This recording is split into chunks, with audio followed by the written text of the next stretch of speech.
Howdy, and welcome back to the final installment of the Howdy Podcast right here at the 98th Annual National FFA Convention Expo.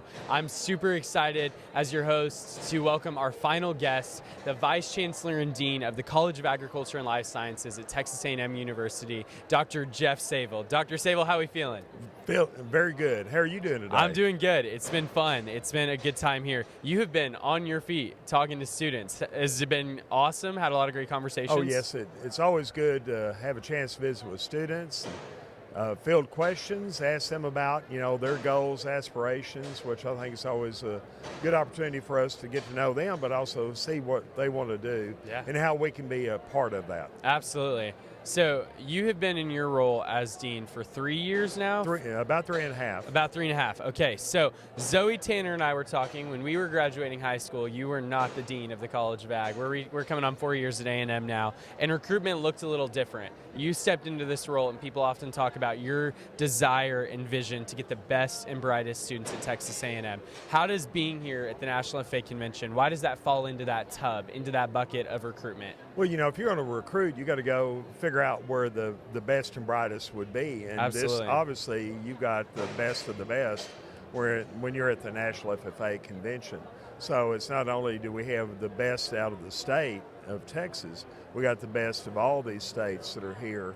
And I think from that standpoint, I love the comment was made one time. They asked some infamous bank robber, why do you rob banks? And he said, well, that's where the money is.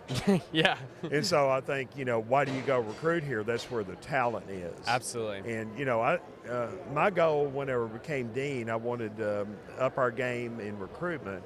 I knew we needed to grow our college too, but I also talked about I want to grow our college with more great students. Yeah. And I've used the analogy, I said, I don't want to just open up the back door, I want to open up the front door. Yeah. And so make sure that anytime we can find these great students, I want to make sure that they knew that they would have the chance. We want them to come to Texas A&M. And I've also used the analogy, I said, it isn't that I want more of the best and brightest, I want them all. I'm kind of greedy in that standpoint, but I think that that's important to do. And if you're really going to be the kind of College of Agriculture and Life Science that you need to be, the first place you can start is having the very best students in everything. And we've always had great students, but did we have them all? No. Let's go find them all and kind of do that. And so I can tell from a teaching standpoint, I feel like the depth of our students are even deeper now as far as the top end of that. And I think what it does from a student perspective is this: if you're sitting in a class with other great students, it makes your game go up because you feel that maybe it's a quiet competition. Hey, I need to up my game too because I've got this other great student that's in here too. And I think it also pressures our faculty to be better. Yeah. Because all of a sudden they're like being, asked, hey, what can I do to get involved? Do you have a research program I can get involved with? They'll ask good, smart questions. It's like, man, I need to be a little bit, stronger in what I'm doing. And I just think that all that does, all that helps. I figured that the more immediate thing we can do to make our college the best that it can be is work on recruitment. Because now when you get great students come in as freshmen and then they become sophomores and then you fill that in with more great freshmen and then you got juniors and you just keep moving that up over a 3 or 4 year time period, you can start measuring the impact that has had immediately. It's harder on the faculty side. It takes longer to hire faculty.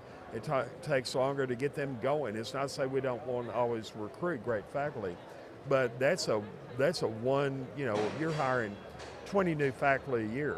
We're bringing in, 1,400 freshmen in a year. Yeah, that's a lot of people. You start talking about just plain old impact, you can do that there. So we have to have a two-front approach, but I do think that it's important from a student perspective to make sure that they know, great students know, we want them at Texas A&M University and the College of Agriculture and Life Sciences. I could not agree more, Dr. Savell. That is so encouraging to hear. Switching it up a little bit, you have been at Texas A&M for quite a period of time. You did your undergraduate at Tarleton, master's at A&M, correct? Well, I spent a year at Tarleton and then transferred, And then did a master's and a PhD here. Yeah. And you've worked here ever since. Yes. you've seen Texas A&M in a lot of different times in a lot of different places, yet a lot remains the same. Those values, those traditions, those culture. You've worn a lot of hats in your different roles. As Dean, as Vice Chancellor, what do you think brings you the most joy, or what have you found the most purpose in at Texas A&M? Well, and I'll probably go back because we were talking about students. I think about having a chance to have, taught all these students, but it's also the multi-generational aspect of it. And so, and I'll do in your case, where I went to school, I was in graduate school at the time that your grandfather went to, was an undergraduate. So I got to know him, 50 years ago in that capacity, he and your grandmother. And then, you follow that, and then you go through, and then I've taught their children. Yeah. And now I'm teaching their grandchildren. That's and amazing. There's a lot of fascination of that, and I love, I think about when we do all the strengths tests, Clifton strengths tests, context is always one of mine. And I think it's that knowing the past and how the past kind of helps you for the future. And I just love these connections. So there's a lot of these things when we do that.